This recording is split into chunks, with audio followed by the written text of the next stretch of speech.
Bismillah. Assalamualaikum ikhwah. Bismillahirrahmanirrahim. Alhamdulillahirabbil alamin. Wassalatu wassalamu ala nabiyyina Muhammadin wa ala alihi wa sahbihi wa man tabi'ahum bi ihsanin ila yaumiddin, amma ba'du. Ikhwati fillah rahimani wa rahimakumullah. Alhamdulillah, kita bersyukur kepada Allah Subhanahu wa taala kembali dimudahkan untuk berjumpa di majelis online ini. Sama-sama kita belajar bahasa Arab. Sekali lagi Ana menyampaikan permohonan maaf 2 kali berturut-turut izin kemarin karena sedang banyak kesibukan istilahnya. Ya, insya Allah akan kita lanjutkan pelajarannya. Ikhwani fillah rahimani wa rahimakumullah. Terakhir kita sampai pada pembahasan hukum membaca atau cara membaca hamzah pada inna, yaitu dengan mengkasroh ataupun menfathahnya ataupun boleh kedua-duanya. Mungkin sedikit flashback. Sekali lagi kita ulang bahwasanya inna itu ada 3 cara membaca hamzahnya. Pertama wajib kasroh, yaitu ketika dia itu bisa ketika dia tidak bisa ditakwil ke bentuk masdar. Ketika dia tidak bisa ditakwil ke bentuk masdar dan harus dalam bentuk jumlah yang sempurna.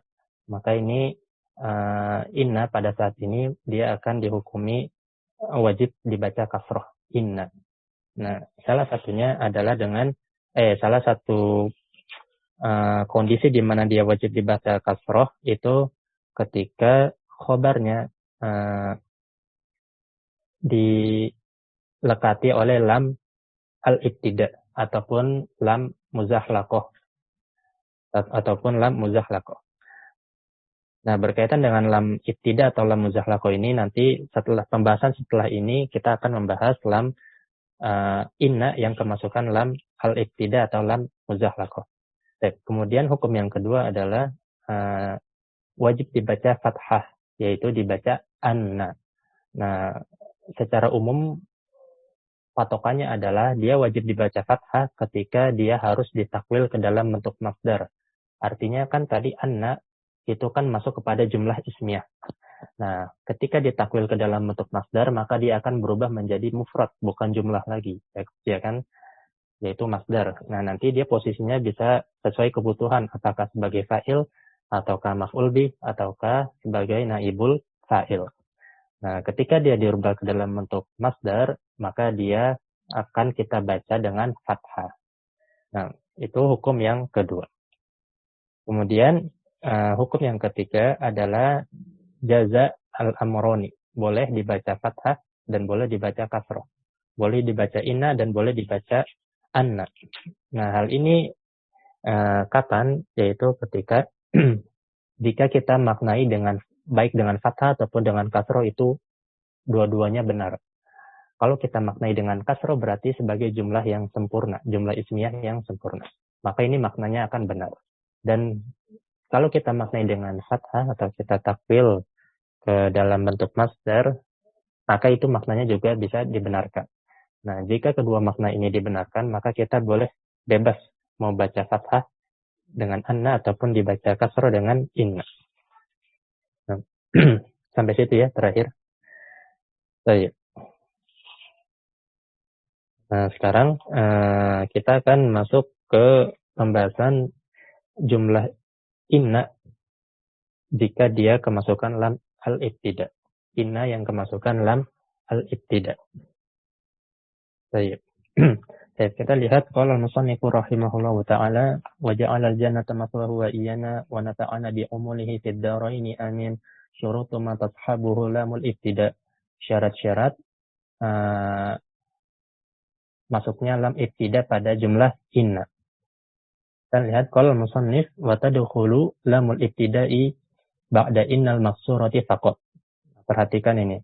Dan lam ibtida itu masuk kepada inna yang maksurah faqat. Inna yang dibaca kasroh hamzahnya saja. Tidak masuk kepada anna, kepada kan, ka'anna, laita, dan saudara-saudarinya yang lain. Jadi lam ibtida yang masuk kepada inna itu hanya khusus masuk kepada inna al-maksurah, inna yang dibaca kasroh. Nah, kenapa kita harus atau alasan apa yang melatar belakangi kita menambahkan lam ibtida pada inna? Yaitu ketika kita ingin menekankan kembali jumlah yang akan kita ucapkan. Seperti kita ketahui kalau inna itu kan fungsinya untuk taukid ya, untuk taukid. Nah, ketika kita ingin menegaskan taukid tersebut, jadi kita mentaukidkannya 2 kali, maka kita bisa menambahkan lam ibtida pada jumlah yang sudah dimasuki taukid yaitu inna. Nah, jadi taukidnya itu double. Nah, ini dalam balaghah ini biasa kita bisa mentaukidkan kembali jumlah yang sudah ditaukid sebelumnya. Jadi taukidnya itu kalimatnya benar-benar ditekankan. Kalimatnya tersebut memang benar-benar maknanya itu nyata gitu. Nah, makanya kita menambahkan lam ibtida pada jumlah yang sudah ditaukid dengan inna. Nah, hanya saja perlu diperhatikan ketika kita ingin mentaukidkan kembali jumlah yang dimasuki inna dengan lam ibtida, maka ini ada syarat-syaratnya. Dan kita nggak bisa sembarangan main langsung memasukkan lam ibtida kepada inna. Nah, di sini akan kita bahas apa syarat ketika kita ingin mentaukid jumlah inna dengan lam ibtida. Nah, disebutkan syaratnya ala arba'ati asya'a. Ada 4 syarat kita menambahkan lam ibtida pada jumlah yang dimasuki oleh inna. Yang pertama adalah bukan 4 syarat, tapi ada 4 cara kita menambahkan lam taukid kepada jumlah atau komponen yang ada di dalam jumlah inna. Pertama kita tambahkan lam ibtida pada khobariha. Yang pertama adalah ala khobariha. Pertama kita bisa menambahkan lam ibtida yang bermakna taukid kepada khobarnya, ala khobariha. Ini yang pertama. Nah, lantas syaratnya apa jika kita ingin menambahkan lam ibtida pada khobar inna? Nah, di sini disebutkan bisyarti kaunihi mu'akhkharan musbatan. Nah, dengan syarat bahwasanya khobarnya tersebut mu'akhkharan, dia letaknya setelah inna dan isimnya, musbatan dan dia bermakna musbat yaitu positif, bukan nafi, bukan bermakna menegasikan sesuatu. Nah, jelas? Kita lihat contohnya firman Allah Ta'ala, Inna rabbaka lasari'ul hisab, lasari'ul iqab, wa innahu laghafurur rahim. Sesungguhnya Rabbmu adalah maha cepat hukumannya, maha cepat siksaannya. Tetapi di lain sisi, wa innahu dan sesungguhnya dia juga adalah zat yang maha pengampun, lagi maha penyayang. Nah, antum perhatikan di sana, lam ibtidanya yang mana? Yang melekat pada la sari'u. Nah, itu yang pertama. Kemudian yang kedua? Kedua, yang melekat pada ghafur, la ghafurun. Nah, ahsan Pak. Maka kita lihat di sana sari'u dia adalah i'rabnya adalah marfu, ya kan? Dibaca dhammah. Karena dia adalah khobar dari inna. Nah, sari'u ini itu dilekati dengan lam ibtida. Dengan lam ibtida. Nah, artinya apa? Artinya Allah adalah atau Tuhanmu yaitu Allah Subhanahu wa taala adalah zat yang benar-benar cepat siksaannya, cepat hukumannya. Tetapi di lain sisi Allah juga adalah zat yang bahasa kita apa ya? Kalau sungguh ini akan sungguh. Lam taukid benar-benar. Sungguh dia benar-benar. Nah, mungkin gitu. Sungguh Allah adalah zat yang benar-benar maha pengampun lagi maha penyayang. Jadi double taukidnya itu double. Nah, sari'u dia adalah khobar yang letaknya mu'akhkharon karena terletak setelah inna dan isimnya mu'akhkharon. Kemudian dia musbat dan dia dalam bermakna positif atau menetapkan sesuatu. Yaitu Allah adalah zat yang maha cepat hukumannya. Jadi ketika dia khobarnya mu'akhkharan dan musbat, maka kita bisa menambahkan lam ibtida pada khobar inna, pada jumlah inna, sehingga taukidnya akan menjadi double. Nah, kemudian tadi kita katakan dia adalah lamnya adalah lam ibtida. lam ibtida ini pada dasarnya dia masuk ke mubtada. Dia ada di awal kalimat. Lam ibtida sekali lagi pada dasarnya dia posisinya itu ada di awal kalimat. Namun ketika dicontoh di sini kan dia ada di khobar, berarti kan ada di tengah kalimat, ya kan, lam ibtidanya. Nah, maka para ulama menambah memodifikasi namanya bukan lam ibtida lagi, karena dia secara hakikat tidak berada di awal kalimat, kan, tapi dia berada di tengah. Artinya dia posisinya itu bergeser dari awal ke tengah. Oleh karena itu lam ini dinamakan lam muzahlaqah. Nah, ketika lam ibtida ini sudah berada di tengah kalimat, maka kita namakan dia dengan lam muzahlaqah, yaitu lam yang posisinya geser ke tengah. Gampang ya? Coba di i'rab secara ringkas, tafadhol. Inna. Yang mana ini, Ustaz? Abu Akil, afan. Abu Faisal, salah sebutannya. Yang inna rabbaka lasari'ul iqab ya. Inna harfun nasbi wa taukid. Robba ismu inna. Ka domir mutasil. I'rabnya disebutkan robba ismu inna mansubun gitu. Ismu inna mansubun wa alamatu nasbihi fathah. Nah, terus kaf? Kaf domir mutasil mabni al fathi. Fi mahali? Fi mahali jarin mudhaf ilaih. Lantas terus? Lam ibtida. Nah, namanya apa tadi? Lam muzahlaqah. Nah, lam muzahlaqah. Mabni alal fathi. Sari'u khobar inna. Marfu wa alamatu raf'ihi dhamma dhahirah. Kemudian al-iqab apa tadi? Mudhaf ilaih. Dia mudhaf ilaih ahsan. Mudhaf ilaih i'rabnya majrur wa alamatu jarihi kasrah zahirah. Kemudian wawu atof. Inna harfu nasbin hu domir mutasil fi mahali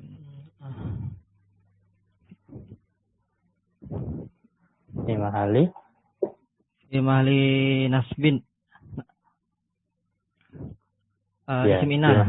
Isim inna. Terus lamul muzahlaqah mabni alal fathi ghafurun khobar inna marfu walamatu raf'ihi dhammah dhahirah. Rahim khobar sani inna. Nah, marfu alamatu raf'ihi dhammah dhahirah. Ahsan tuh. Barakallahu fiik. Ya, jadi gampang ya i'rabnya. Lamnya di sana adalah lam muzahlaqah, sari adalah khobar inna yang marfu. Dan sama juga i'rabnya dengan la ghafur. Baik. Di sini ada pertanyaan. Maksudnya khobar musbat bagaimana? Maksudnya khobar musbat adalah dia itu tidak bermakna positif atau menetapkan sesuatu, bukan menegasikan atau menihilkan sesuatu. Contohnya misalkan kita tuliskan contoh yang dimaksud dengan nafi. Kita lihat kebalikannya yaitu nafi. Misalkan inna zaidan lam yakum. Misalkan. Nah, inna zaidan lam yakum di sini khobarnya adalah khobar jumlah fi'liyah. Sebetulnya lam ibtida bisa juga masuk kepada khobar jumlah fi'liyah. Asalkan dia bukan bermakna nafi, bukan bermakna menegasikan sesuatu. Di sini kan lam yakum menegasikan atau menihilkan kalau si Zaid ini sedang berdiri.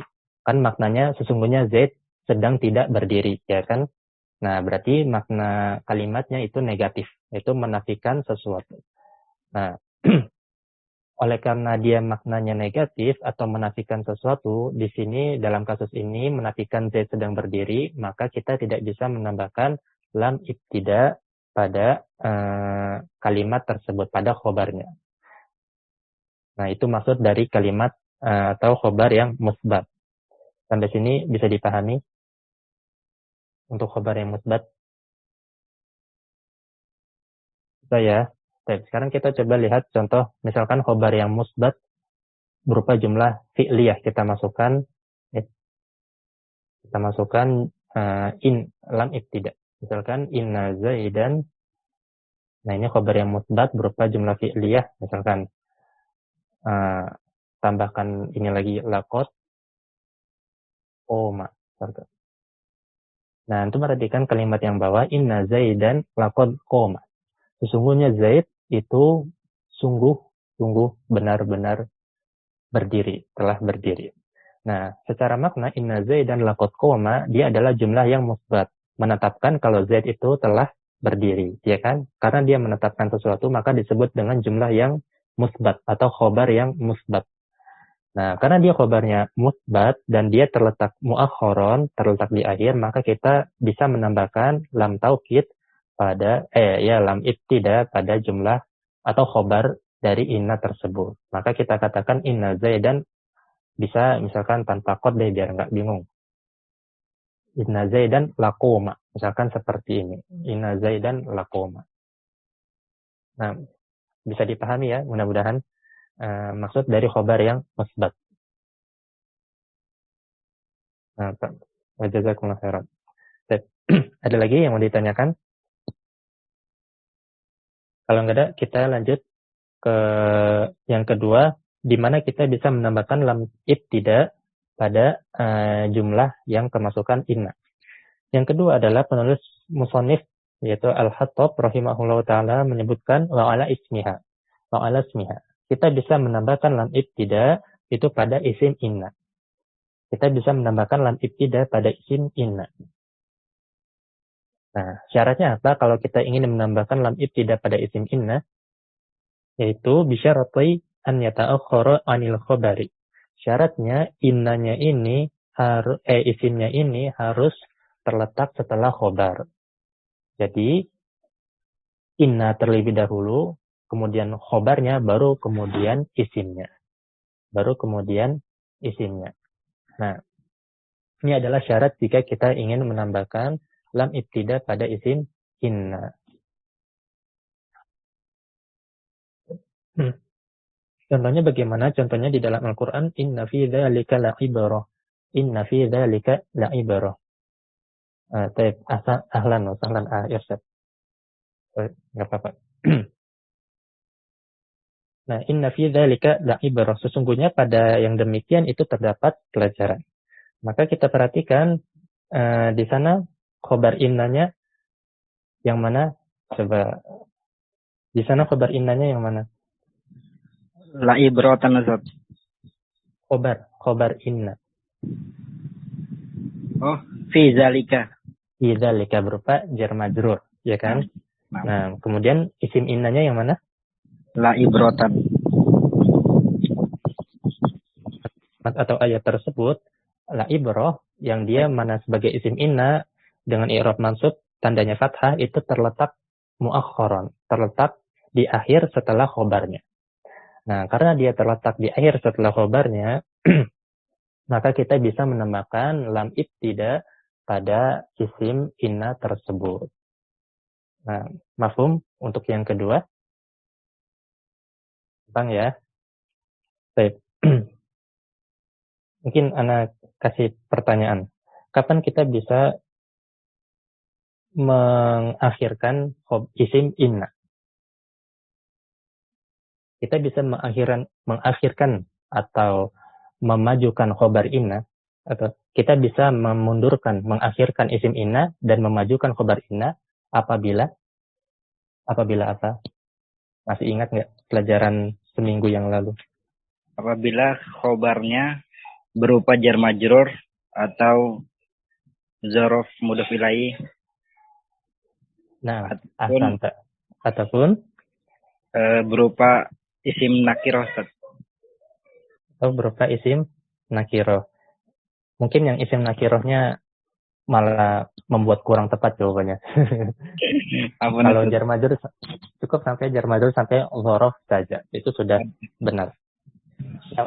Intinya kita bisa mengakhirkan isim inna itu apabila khobarnya berupa jar majrur ataupun dzaraf. Tapi kalau khobarnya berupa mufrad dalam arti berupa isim, dia tidak bisa dibolak-balik urutannya. Mungkin teman-teman bisa merujaah di pelajaran sebelumnya. Gampang ya. Yang kedua, itu kita bisa menambahkan lam ibtida pada isim inna dengan syarat dia harus terletak di akhir. Nah, perhatikan, atau nanti saja deh saya tunda penjelasannya. Kemudian kita masuk ke poin yang ketiga dulu. Tempat ketiga, yaitu di mana kita bisa menambahkan lam ibtida pada rukun-rukun atau kalimat yang kemasukan inna, yaitu pada ala dhamiril fasli. Kita bisa tambahkan lam ibtida pada dhamirul fasl. Nah, jika jumlah yang dimasuki inna tersebut mengandung dhamirul fasl, dhamir fasl, maka kita bisa tambahkan lam ibtida pada dhamir fasl tersebut. Bisa kita tambahkan lam ibtida pada dhamir fasl tersebut. Siapa yang tahu dhamir fasl itu apa? Dhamir fasl pernah dengar? Nah, Ustaz. Dhamir fasl sudah pernah dengar? Dhamir fasl itu yang kayak memisahkan antara mubtada dan khobar gitu kan. Ahsanta. Mumtaz. Benar. Dhamir fasl itu adalah dhamir yang memisahkan mubtada dan khobar. Pertanyaan selanjutnya, dia isim fi'il atau huruf? Isim. Tapi la mahal i'rab ya. Kalau isim yang la mahala laha minal i'rab. Barakallahu fiik. Coba Ana tanya yang lain dulu. Dia isim fi'il atau huruf? Ada yang tahu? Wan atau akhwat? Dhamir fasl? Ada yang jawab? Ya, alal qaul, dia menurut satu pendapat dia adalah isim. Tapi yang lebih kuat insya Allah dia adalah huruf, bukan isim. Tapi terus mungkin antum bertanya, kok dinamain domir? Karena jawabannya dia bentuknya sama seperti domir. Secara bentuk dia sama seperti domir, tapi dia adalah huruf yang la mahala laha minal i'rab. La mahala laha minal i'rab. Nah, tadi jawaban Ahwahyu hampir benar, cuma mungkin antum ngambil pendapat yang dia adalah isim. Tapi insya Allah yang lebih kuat itu dhamir fasal adalah huruf, tapi dia la mahala laha minal i'rab. Huruf yang tidak ada tempatnya dalam i'rab. Dan dia kenapa dinamakan fasal? Yang mana fasal artinya adalah pemisah, karena dia itu memisahkan atau istilahnya apa ya? Membedakan antara khobar dengan sifat. Untuk lebih jelasnya akan kita lihat contoh terlebih dahulu. Nah, contohnya tadi di surat Ali Imran, firman Allah Ta'ala, Inna hadza lahuwal qasasul haqq. Sesungguhnya ini adalah al-qasas al-haqq. Kisah-kisah yang nyata. Kisah-kisah yang nyata. Nah, maka antum perhatikan di sini mubtada. Isim innanya yang mana? Coba, innanya yang mana? Yang hadza, Ustaz. Nah, hadza. I'rabnya bagaimana? Hadza hanya harfu tanbih. Zanya isim isyarah fi mahalli nasbin. Gitu, Ustaz. Nah, isim isyarah mabni dengan tanda isim isyarah mabniun fi mahalli nasbin. Wa alamatu nasbihi kayak ayo gimana nanti isim mabni. Coba inna hadza hanya hasan harfun tanbih benar, kemudian dzanya ismu isyaratin mabniun wa alam mabniun gitu. Mabniun ala sukun gitu. Mabniun ala sukun fi mahalli nasbin ismu inna. Nah, jelas ya i'rabnya. Za ismu isyaratin mabniun ala sukuni fi mahali nasbin ismu inna. Kemudian di sini adalah huwal qasasul haqq. Nah, huwa lamnya lam apa ini? Yuda? Namun ibtida. Atau kalau sudah di tengah namanya apa? Muzahlakoh. Muzahlakoh. Kemudian huwanya? Huwanya dhamir fasl dan halal minat ini. Asanta. Kemudian al-qasas? Khobar in. Khobar inna. Al-haq? Sifat dari qasas itu. Nah, asanta. Sifat dari qasas na'tun atau sifatun marfu'un. Nah, itu perhatikan di sana inna hadza huwal qasasul haq. Maka di situ ada lam ibtida yang menempel pada dhamir fasal. Dhamir fasalnya adalah huwa. Nah, di sini huwa itu dibutuhkan untuk membedakan antara apakah dia na'at atau sifat kata setelahnya. Disebabkan isim innanya adalah ma'rifat, yaitu berupa isim isyarah, ya kan? Kemudian al-qasas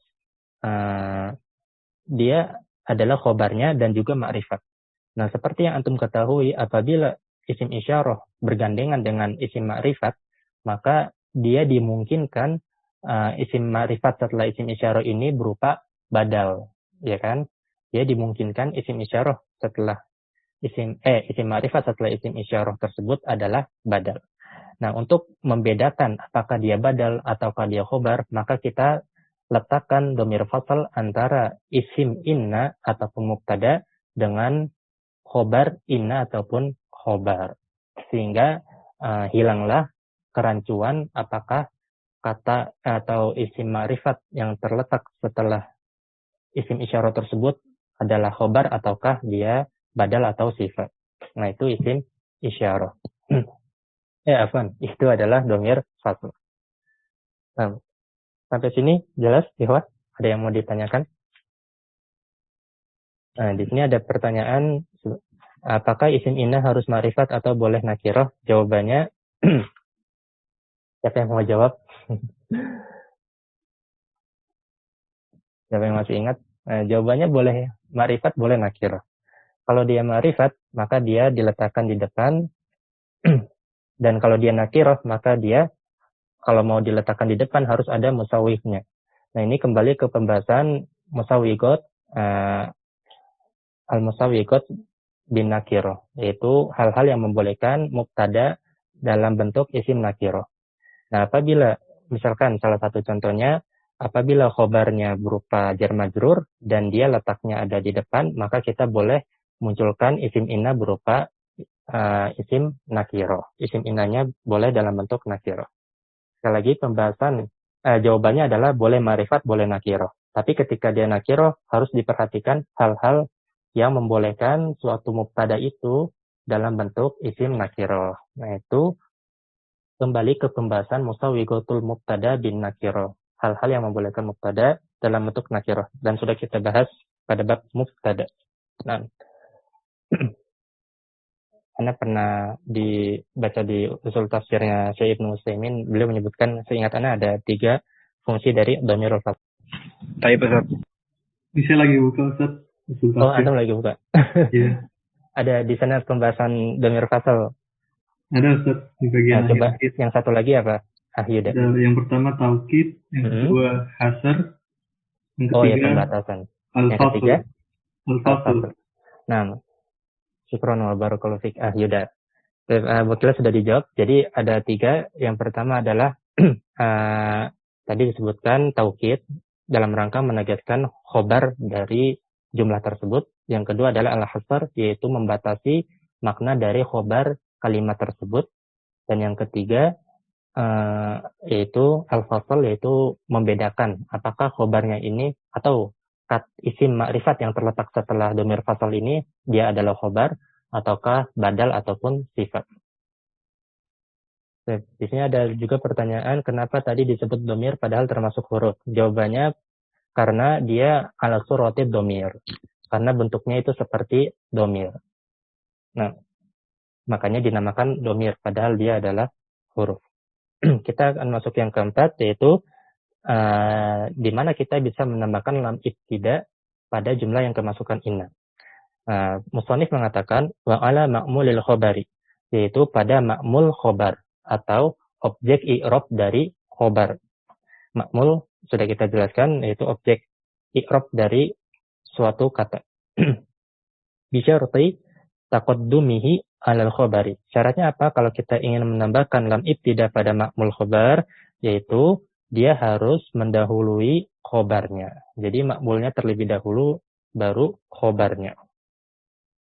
Nahu contohnya adalah inna zaidan la'amron dharibun. Inna zaidan la'amron dharibun. Sesungguhnya Zaid itu sungguh lagi, sesungguhnya dan sungguh. Sesungguhnya Zaid itu benar-benar memukul Amr. Sesungguhnya Zaid itu benar-benar memukul Amr. Nah, maka Amr adalah ma'mul dari khobar. Pertanyaannya, coba kita i'rab terlebih dahulu biar jelas mana isim, mana khobar. Nah, coba di i'rab inna zaidan la amron dharibun. Inna harfu nasbin wa taukid, kemudian isim innanya yang mana? Zaidan sebagai apa? Zaidan sebagai isim inna. Nah, zaidan isim inna mansub dengan tanda fathah. Kemudian la amron, lamnya apa ini disebut? La amron, lamnya lam muzahaqah. Terus Amron sebagai maf'ul bih muqaddam. Maf'ul bih dari apa? Maf'ul di dharibun. Nah, asanta dari isim fa'il, karena isim fa'il itu bisa beramal sebagaimana amalan fi'ilnya. Nah, kemudian dharibun sebagai apa? Dharibun sebagai khobar inna. Nah, asanta, barakallahu fiik. Dharibun khobar inna marfu dengan tanda dhammah. Nah, antum perhatikan di sana la amron dharibun. Amr adalah maf'ul dari dharib. Nah, sedangkan dharib dia statusnya tadi apa? Khobar inna.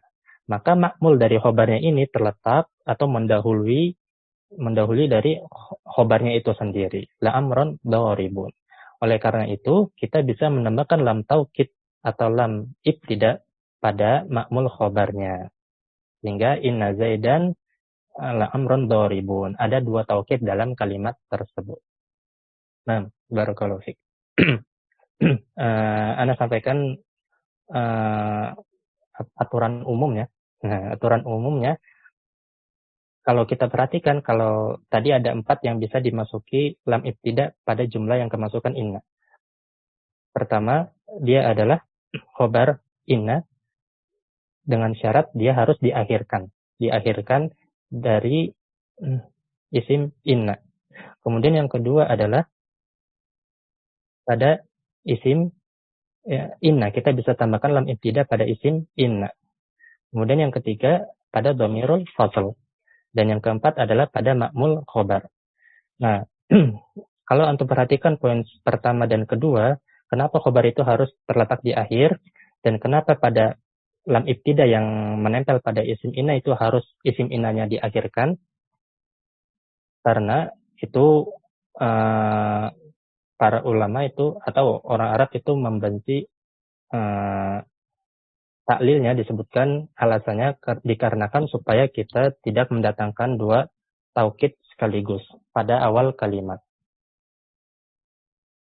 Supaya kita tidak mendatangkan dua taukid sekaligus pada awal kalimat.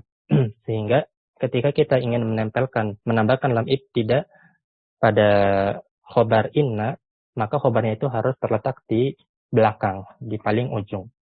Kemudian ketika kita ingin menambahkan lam ibtida pada isim inna, maka isim innanya ini akan kita letakkan di belakang. Jadi tidak inna kemudian muncul lam ibtida. Juga pada dhamirul fasl, nah dhamirul fasl pasti kan terletak setelah mubtada yang berupa isim ma'rifat. Kemudian ma'mul khobar juga ma'mul khobar dia letaknya tapi setelah isim inna. Sehingga bisa kita tarik mungkin hukum umum atau kesimpulan umum bahwasanya lam ibtida itu tidak apabila lam ibtida masuk kepada jumlah yang dimasuki oleh inna, maka dia tidak akan terletak secara berjejeran atau apa istilahnya bersebelahan. Jadi ada terpisah dengan kalimat. Nah, karena para ulama mengatakan karohiyah membenci ada dua huruf taukid sekaligus pada awal kalimat. Nah, wallahu a'lam. Nah, kemudian ada pertanyaan tadi di kalimat inna zaidan la amron dharibun. Amron itu maf'ul bih. Betul, amron adalah maf'ul bih yang muqaddam, maf'ul bih yang didahulukan. Fiilnya mana? Fiilnya adalah dharibun. Fiilnya adalah dharibun. Afwan. Apa namanya? Ya, subjeknya secara makna adalah dharib tadi. Dharibun, isim fa'il yang dia berfungsi atau beramal sebagaimana amalan fiilnya. Bisa menasabkan isim setelahnya. Mudah-mudahan bisa dipahami ya, untuk kita syarat-syarat kita menambahkan lam ibtida pada 4 tempat tersebut. Pada kalimat yang dimasuki oleh inna. Jadi sekali lagi faedahnya nanti akan ada double taukid. Makna kalimat tersebut itu benar-benar ditekankan. Sekarang kita masuk ke pembahasan setelahnya, yaitu hukum inna dan saudari-saudarinya jika kemasukan atau ketambahan ma az-zaidah. Hukum inna dan saudari-saudarinya jika ketambahan atau bersambung dengan ma az-zaidah. Kita lihat qala musannif rahimahullah taala hukmu inna wa akhawatiha idza tasalat bima az-zaidah. Hukum inna dan saudari-saudarinya jika bersambung dengan ma az-zaidah. Nah, di sini penulis menyebutkan ma az-zaidah. Artinya apa? Ma tambahan. Nah, zaidah di sini itu untuk membedakan, takutnya orang salah paham kalau ma-nya di sini adalah ma mausulah. Misalkan ma isim mausul ataupun ma masdariyah. Makanya ditambahkan ma az-zaidah dan ma az-zaidah ini itu bukan ma mausulah ataupun ma masdariyah dan sebagainya. Tapi dia adalah huruf yang terletak setelah inna. Dan dia itu secara tulisan ditulis bersambung dengan inna. Inna ma. Nah, kalau dia ditulis bersambung dengan inna, maka dia ma az-zaidah, bukan ma mausulah. Karena apa? Karena ma mausulah itu ditulis terpisah dengan inna. Nah, di Al-Qur'an ada, antum perhatikan di sini di surat apa ini? Surat Al-An'am ayat 134, innama tu'aduna la'at. Sungguhnya apa yang dijanjikan kepada kalian itu pasti akan datang. Nah, di sini inna dan ma-nya itu terpisah tulisannya. Nah, maka ini menunjukkan ma-nya bukan ma az-zaidah, tapi ma-nya adalah ma mausulah.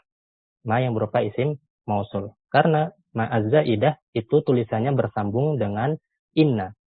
Tulisannya bersambung dengan inna. Nah, itu beda ma zaidah dengan ma mausulah. Kemudian ma zaidah adalah huruf dan ma mausulah adalah isim. Jadi di sini yang akan kita bahas adalah inna kalau ketambahan ma az-zaidah yang berupa huruf, bukan ma mausulah. Nah, paham ya? Kita lihat wa tattasilu ma az-zaidah bihadhil ahrufi. Nah, ma az-zaidah ini bisa bersambung dengan huruf, dengan inna dan saudari-saudarinya, faya betulu amaluha. Maka dia akan amalan dari atau fungsi dari saudari-saudari inna tersebut itu akan batal, akan hilang. Nah, inilah apabila efek apabila ma az-zaidah itu masuk kepada inna ataupun saudari-saudarinya, maka dia bisa membatalkan atau menghapus hukum atau fungsi dari atau pengaruh dari inna dan saudari-saudarinya. Di mana inna dan saudari-saudarinya itu dia aslinya fungsinya kan untuk memansubkan mubtada dan memarfukan khobar. Nah, apabila kemasukan ma az-zaidah ini, dia akan membatalkan fungsi dari inna dan saudari-saudarinya tersebut. Sehingga isim yang terletak setelah inna itu tidak akan menjadi mansub sebagai isim inna, namun dia tetap marfu sebagai mubtada dan khobar biasa. Nah, sampai sini jelas? Nah, karena dia membatalkan amalan inna, maka dia punya nama lain. Ma az-zaidah disebut juga ma al-kafah. Ma az-zaidah disebut juga ma al-kafah. Nah, kafah itu dalam artinya itu menahan.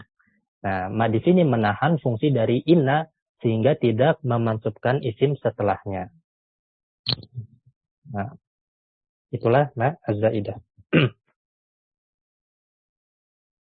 Nah, kemudian para ulama juga menjelaskan kenapa dia amalannya terhapus atau tertahan dengan kehadiran ma az-zaidah ini. Dikarenakan inna dan saudari-saudarinya itu awalnya hanya masuk kepada jumlah ismiyah. Nah, apabila sudah ketambahan ma az-zaidah, innama misalkan, atau annama. Nah, maka inna dan saudari-saudarinya itu tidak khusus untuk jumlah ismiyah. Tetapi hilanglah kekhasannya, ciri khasnya dia sebagai inna, dan dia sekarang bisa masuk kepada jumlah fi'liyah. Nah, itu alasannya kenapa sekarang fungsinya sudah tidak ada. Karena inna dan saudari-saudarinya itu hukum asalnya hanya masuk kepada jumlah ismiyah. Tapi ketika ketambahan ma'az-zaidah, sekarang dia ciri khasnya itu sudah hilang. Tidak hanya masuk kepada jumlah ismiyah, tapi bisa masuk kepada jumlah fi'liyah. Kita akan lihat contohnya pada kalimat di bawah. Nah, di sini penulis menyebutkan nahu innamallahu ilahu wahid. Di surat An-Nisa, Allah berfirman innamallahu ilahun wahid. Nanti perhatikan di sana inna dan maknya itu bersambung. Inna dan maknya itu bersambung. Maka maknya adalah ma az-zaidah. Oleh karena itu, lafzul jalalah itu tidak beri'rab mansub, tapi dia tetap marfu. Karena fungsi dari inna itu sudah ditahan atau dihilangkan atau dinetralisir oleh ma az-zaidah al-kafah ini. Sehingga lafzul jalalah Allah di situ marfu sebagai mubtada. Kemudian ilahun dia adalah khobar dan wahidun adalah na'at. Nah, jelas ya contoh yang pertama. Maka pada contoh ini innama tetap masuk kepada jumlah ismiyah. Sekarang kita lihat contoh yang kedua, qul innama yuha ilayya annama ilahukum ilahu wahid. Katakanlah innama. Nah, di sini ada inna ketambahan ma az-zaidah al-kafah. Tulisannya bersambung. Nah, karena ada ma az-zaidah al-kafah, maka dia menetralisir fungsi dari ma dan menghilangkan ciri khas dari inna. Ciri khas dari inna, yaitu hanya masuk kepada jumlah ismiyah. Dan sekarang innama bisa masuk kepada jumlah fi'liyah. Innama yuha ilayya. Sesungguhnya diwahyukan kepadaku annama ilahukum ilahu wahid. Bahwasanya Tuhan kalian adalah Tuhan yang satu. Antum perhatikan di sana ada innama, satu innama, satu annama. Ini berkaitan dengan pelajaran kita sebelumnya. Kenapa yang pertama innama dan kenapa yang kedua annama? Siapa yang mau jawab? Innama dan annama. Kenapa satu innama, kenapa satunya annama? Ini ada ahwat yang menjawab inna di awal. Ya, innama di awal. Masih sedikit lagi di awal apa maksudnya? Di situ ada tanda atau korinah indikator yang lebih jelas lagi. Inna karena didahului oleh kola atau tasrifannya, Sur. Ahsanta, Abu Akila. Karena pertama itu inna dibaca kasroh karena dia adalah kul, ya kan? Kola atau fi'il lainnya, tasrifannya. Kola, yakulu, kul. Nah, maka dia dibaca inna karena kul, katakanlah. Namanya kita disuruh mengatakan sesuatu, tentu harus mengatakan sesuatu yang jelas maknanya. Sesuatu yang jelas maknanya hanya bisa dicapai oleh jumlah yang mufidah, ya kan? Nah, karena itu tidak bisa kita mengatakan dengan satu kata saja berupa masdar misalkan. Makanya nggak bisa kita baca dengan fathah, tapi wajib dibaca kasroh. Karena setelah kul atau kola. Ahsanta. Kemudian yang kedua, an-nama. Kenapa dibaca fathah? Abang, karena ini, karena anna kan ada masdariyah ya. Sehingga dia dipakai sebagai objek dari yang diwahyukan di ayat tersebut. Objek dari yang diwahyukan. Nah, ahsanta. Tapi ini sedikit. Mungkin sebetulnya betul, tapi dia i'rabnya masdar yang takwilan masdar ini sebagai apa? Yuha itu fi'il apa? Maklum atau majhul? Iya juga ya. Tapi nggak apa-apa. Yuha fi'il maklum atau majhul?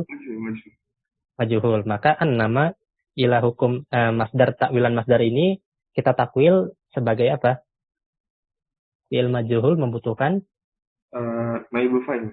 Asanta naibul fa'il. Maka an-nama ilahukum ilahu wahid, dia kita takwil menjadi naibul fa'il untuk yuha. Untuk yuha. Nah, jelas ya. Sampai sini ya, naibul fa'il asalnya adalah maf'ul bi, ya, benar juga.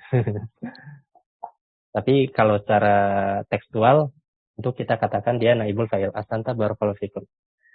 Ya, naibul fa'il. Ahwat ada yang menjawab naibul fa'il, benar. Karena dia ditakwil menjadi masdar sebagai naibul fa'il dari yuha, maka kita baca dia an-nama, dibaca dengan fathah. Jelas ya sampai sini? Kita masuk ke contoh selanjutnya untuk saudari ina yang lain. Ka'an-nama Zaidun qa'imun. Nah, di situ maknya itu kafah, mazaidah al-kafah, maka Zaidun qa'imun dia mubtada khobar biasa. Kemudian seolah-olah Zaid itu berdiri. Walakin nama Zaidun qa'imun, wala'allama Zaidun qa'imun, semuanya sama. Nah, ilahnya itu semuanya sama juga. Karena apa? Karena ada mazaidah ini, dia menghilangkan ciri khas dari inna dan saudari-saudarinya yang hanya masuk kepada jumlah ismiyah. Karena hilang ciri khasnya, maka dia hilang fungsinya. Kurang lebih begitu. Kecuali, nah penulis mengatakan illa laita. Kecuali laita fayajuzu fihal i'malu wal ihmal. Maka untuk laita dia boleh tetap berfungsi, i'mal itu tetap berfungsi, wal ihmal boleh juga kita hilangkan fungsinya. Nah, kenapa boleh tetap berfungsi? Karena dia tidak dia tidak hilang ciri khasnya. Laita dia walaupun ada ma, dia tetap tidak bisa masuk kepada jumlah fi'liyah. Dia ciri khas sebagai saudari ina itu tetap ada, hanya masuk kepada jumlah ismiyah. Oleh karena itu fungsi dasarnya tetap ada, bisa memansubkan mubtada sebagai isimnya dan memarfukan khobar sebagai khobarnya. Nah, tapi dikatakan wal ihmal, kok bisa juga bisa juga dihilangkan fungsinya. Nah, para ulama menjelaskan dia bisa kita hilangkan fungsinya ihmal kalau bersambung dengan mazaidah al-kafah, supaya itu dengan mengkiaskan dengan saudari-saudarinya yang lain, supaya nggak iri. Oh, saudaranya yang lain bisa hilang fungsinya, kok dia nggak bisa.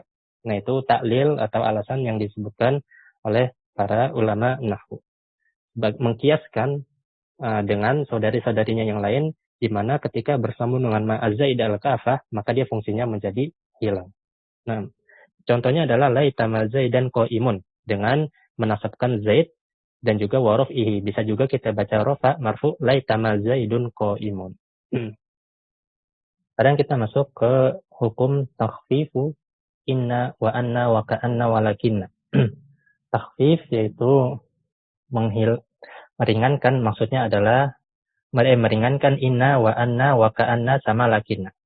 Nah, maksudnya takhfif atau meringankan ini adalah dengan menghapus nun terakhir pada huruf tersebut. Karena kan tasydid itu bimanzilati harfain. Itu kan dia berupa dua huruf kan aslinya tasydid. Nah, kita hapus satu nunnya sehingga akan dibaca nunnya dibaca sukun satu saja, in wa an wa ka'an sama lakin. Nah, itu maksud dengan takhfif. Nah, kita lihat qala musannifu rahimahullahu taala takhfifu inna wa anna wa ka'anna wa lakinna wa tukhaffafu inna al-maqsurat. Nah, yang pertama kita akan membahas hukum menghapus nun pada inna al-maqsurah, inna yang di kasrah. Nah, apa efek jika kita meringankan bacaan inna menjadi in dengan menghapus nun terakhirnya? Maka efeknya adalah fayaksuru ihmaluha. Nah, jika kita meringankan inna, maka kebanyakan mayoritasnya itu ihmaluha. Fungsi dari inna itu sendiri akan menjadi hilang.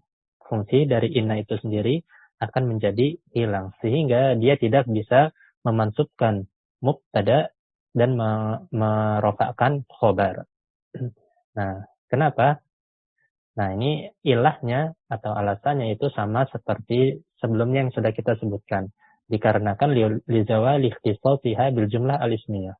Karena dia itu tidak kehilangan ciri khasnya sebagai inna yang hanya masuk kepada jumlah ismiyah. Tapi apabila inna sudah ditakhfif menjadi in, nah sekarang dia bisa masuk kepada jumlah fi'liyah. Nah, maka ketika ditakhfif dia fayakthuru ihmaluha. Kebanyakan mayoritas itu ihmal, diabaikan atau dinetralisir fungsinya. Nah, tetapi kalau dia masuk kepada jumlah fi'liyah, maka dia wajib dinetralisir fungsinya. Contohnya bagaimana? Contohnya, in kullu nafsin lama 'alaiha hafil. Nah, antum perhatikan, di situ, innya adalah in yang mukhaffafah. Innya adalah in yang mukhaffafah dari sakilah. Aslinya adalah inna, kemudian ditakhfif. Nah, kullu di sana dia sebagai apa? Harusnya irsyad. Tadi yang baca irsyad. Irsyad kullu dia sebagai apa? Kullu sebagai mubtada. Nah, asanta dia sebagai mubtada wa huwa mudhaf.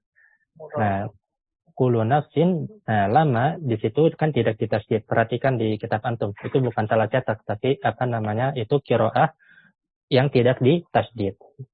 Sedangkan qiraah kita, qiraah Imam Asim, kemudian Imam Hamzah. Nah, di sini disebutkan Abu Ja'far dan Ibnu Amir, itu 4 qori ini membacanya dengan tasydid. Seperti yang kita baca in kullu nafsin lamma 'alaiha hafiz. Jadi itu bukan salah cetak. Memang tidak ada tasydid. Nah, di sana fungsi in itu dia dinetralisir, ihmal, dibuang karena dia sudah ditakhfif. Sehingga kullu adalah mubtada. Nah, kemudian ada lam. Lam di sini adalah lam fariqah. Lam fariqah. Apa itu lam fariqah? Yaitu lam yang membedakan antara in mukhaffafah, inna mukhaffafah, sama in an-nafiyah. Itu adalah lam al-fariqah. Sekali lagi, jika in itu ditakhfif dan dia diihmal,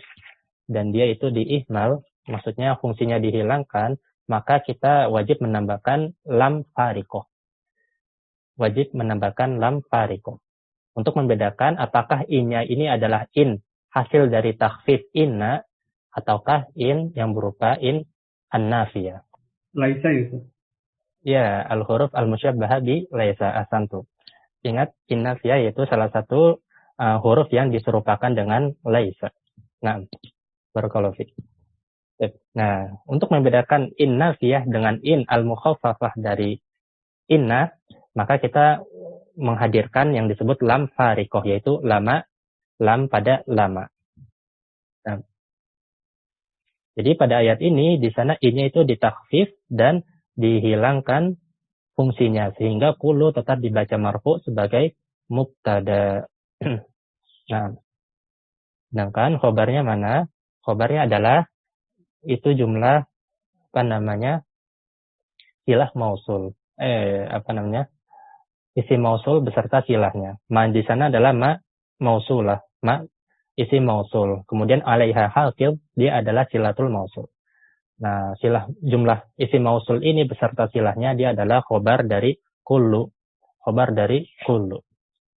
Kemudian kita lihat tadi kan disebutkan kalau in ditakhfif maka dia yaksur ihmaluha. Mayoritasnya itu dibuang fungsinya, dinetralisir fungsinya. Nah, namanya mayoritas pasti kan ada sisa yang sedikit. Nah, in jika ditakhfif itu juga terkadang yakilu i'maluha, terkadang dia tetap difungsikan sebagaimana mestinya. Bisa menasabkan mubtada dan merofakkan khobar. Nah, kenapa disebutkan oleh para ulama istishaban lil asl, yaitu istishab mempertahankan fungsi dasar dia sebagai inna, sebagai penasab mubtada dan khobar. Dikarenakan innya di sini itu masuk kepada jumlah ismiyah. Contohnya bagaimana? Contohnya di surat Hud. Di situ juga pakai qiraah yang lain. Wa in kullan lama layuwaffiyannahum. Wa in kullan lama layuwaffiyannahum. Nah, ini adalah qiraahnya Al-Imam Ibnu Katsir dan Al-Imam Nafi' dengan mentakhfif in dan ma sekaligus. Sedangkan qiraah kita, qiraah Imam Asim, itu dengan mentasydid inna wa inna kullal lamma la yuwaffiyannahum di surat Hud. Nah, sekarang kita lihat qiraah Ibnu Katsir dan Imam Nafi'. Di sana inya itu dibaca takhfif. Tasydidnya dihilangkan. Salah satu nun terakhirnya itu dibuang. Tetapi kullan itu tetap dibaca nasab. Kullan tetap dibaca nasab sebagai apa? Sebagai isim dari in tersebut, in mukhaffafah tersebut. Nah, maka di sini innya tetap berfungsi sebagaimana mestinya istishaban lil asl, dalam rangka mempertahankan hukum atau fungsi dasar dari in itu sendiri. Nah, kemudian lama la yuwaffiyanahum dan seterusnya, itu lamnya itu lam muzahlaqah yang dia untuk taukid, dan ma-nya adalah isim mausul.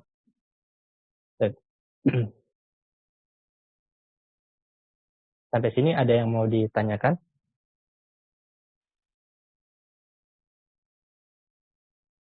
Nggak ada ya. Jadi sekali lagi, mayoritasnya apabila in itu ditakhfif, maka dia fungsinya itu dihilangkan. Jumlah yang terletak setelahnya tetap mubtada dan khobar.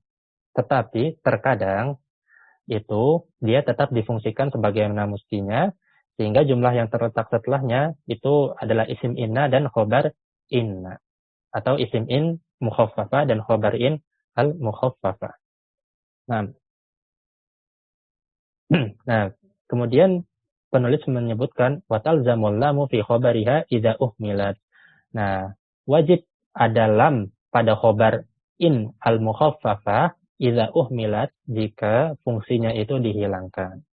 Wajib kita tambahkan lam pada khobar in jika dia fungsinya itu dihilangkan. Nah, innya sekarang kita takhfif menjadi sukun in Zaidun misalkan. Kita ihmal. Namanya ihmal kan berarti menetralisir fungsinya. Dia tetap sebagai mubtada. Sekarang kita ganti sebagai isim khobarnya, kita ganti ke isim mufrad saja biar gampang. In Zaidun qa'imun. Nah, ini adalah in yang mukhaffafah. In yang mukhaffafah. Kita maksudkan dia ini adalah in mukhaffafah. Tanpa ada, jika kita tidak menambahkan lam fariqoh pada khobarnya. Nah, sekarang kalau pada jumlah in nafiyah, dia kalimatnya sama. In Zaidun qa'imun. In Zaidun qa'imun. Nah, maka dikarenakan dia itu rancu di sana, maka kita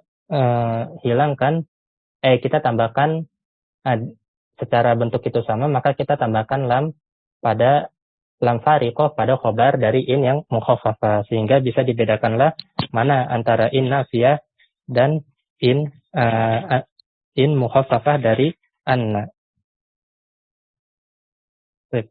Kurang lebih seperti itu. Wallahu a'lam.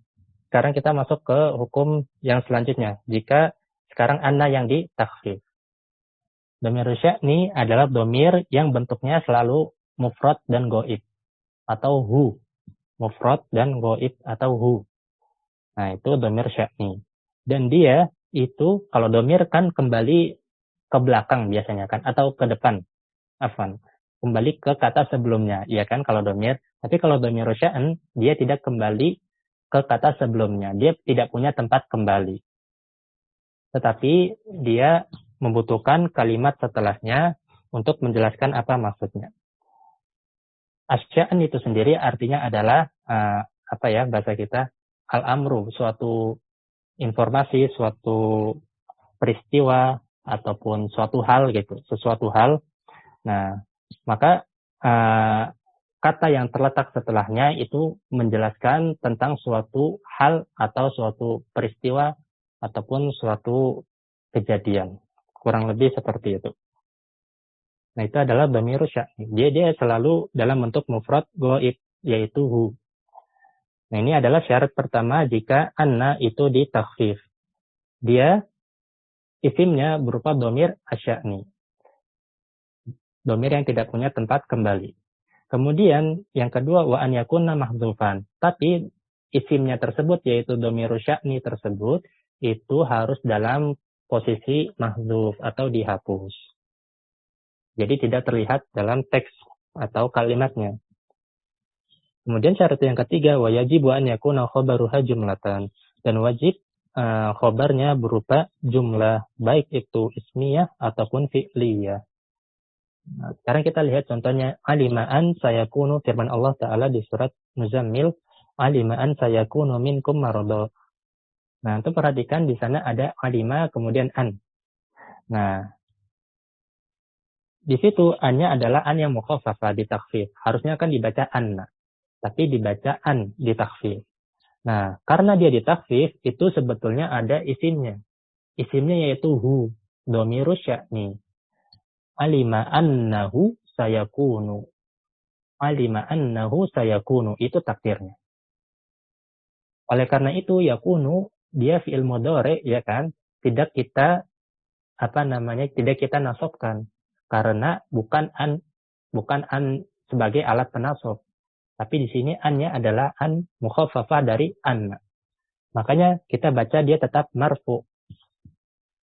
Nah, karena takdirnya alima annahu sayakunu minkum maradha. Allah tahu annahu, nah dhamiru sya'ni itu maknanya kurang lebih annal hala misalkan gitu. Anna sya'na, annal amro. Nah, Allah tahu bahwasanya keadaannya sayakunu minkum maradha, akan ada di antara kalian yang sakit. Nah, itu adalah an yang mukhaffafah. Maka dhamiru sya'ni ini tidak punya tempat kembali ke depan, ke kata sebelumnya.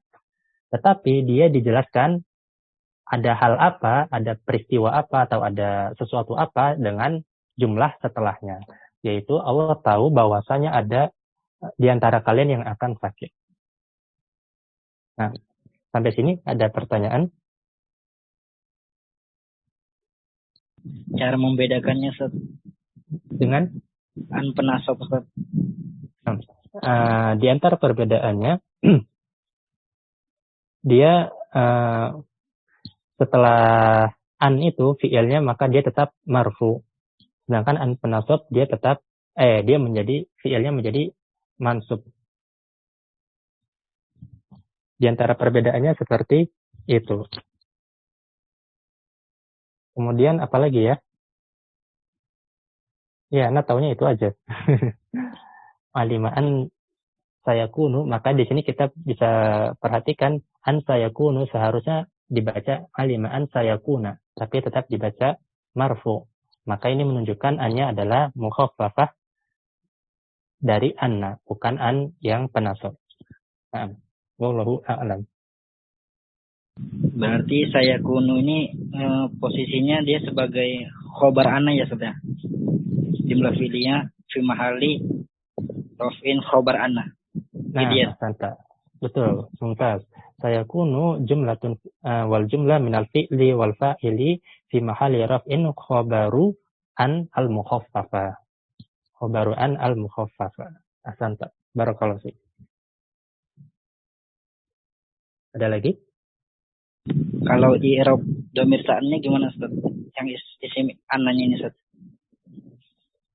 I'rabnya. I'rabnya wallahu a'lam. Ana kurang tahu juga i'rabnya gimana. Karena biasanya disebutkan kan dia wajib mahdzuf. Ada lagi? Ustaz, tadi maknanya apa ya, Ustaz? Yang mana? Kalau diartikan dhamir sya'nannya. Dhamir sya'ni, dhamir yang menunjukkan asya'an, yaitu suatu perkara atau suatu urusan atau suatu kejadian atau suatu hal gitu. Sebetulnya nggak diartikan juga bisa sih, karena dia alimaan sayakunu, Allah tahu bahwasanya akan ada di antara kalian yang sakit. Tapi kalau mau diartikan lengkap, alima annahu, misalkan annahu, maka bisa kita ganti misalkan annal hala atau annal amro gitu. Allah tahu bahwasanya perkaranya atau keadaannya itu akan menjadi banyak di antara kalian yang ada di antara kalian yang sakit. Kurang lebih seperti itu. Wallahu a'lam. Ya, kita hadiskan sedikit lagi. Kemudian setelah inna, anna, ada ka'anna. Nah, bagaimana efek jika kita mentakhfif ka'anna? Maka penulis mengatakan baqiya i'maluha aidan wa yajuzu hasfusmiha wa dzikruhu. Nah, kalau kita mentakhfif ka'anna menjadi ka'an dengan mensukun nunnya, maka dia akan tetap berfungsi sebagaimana mestinya. Wa yajuzu, dan kita boleh menghapus isim ka'an yang mukhaffafa ini ataupun menyebutkannya di dalam kalimat. Nah, misalkan kaqaulihi, contohnya adalah dalam syair ka'an dhabiyatan ta'u ila warikis salam. Seolah-olah, nah ini adalah syair yang memuji kebaikan seorang perempuan atau memuji sisi positif seorang perempuan. Seolah-olah dia itu seperti kijang yang sedang mengunyah daun dari pohon salam. Cuma Anda nggak tahu ini salam di bahasa Arab sama dengan daun salam di kita apa enggak. Nah, intinya di sana ka'an di situ ka'annya adalah di mukhaffafah, di takhfif dengan menghapus nun terakhirnya. Kemudian dhabiyatan, dia adalah isim dari ka'an, artinya dia tetap di ikmal, tetap berfungsi sebagaimana mestinya walaupun telah ditakhfif. Sehingga dhabiyatan isim ka'an yang mukhaffafah ta'tu adalah jumlah fi'liyah fi mahali raf'in khobaru ka'an al-mukhaffafah. Nah, dan yang terakhir wa idza khuffifat lakinna wajaba ihmaluha. Sedangkan kalau lakin ditakhfif itu wajib ihmal, wajib dihapus atau dinetralisir fungsinya. Karena dia kehilangan ciri khasnya sebagai saudari inna, dan lakin dia bisa masuk kepada jumlah fi'liyah.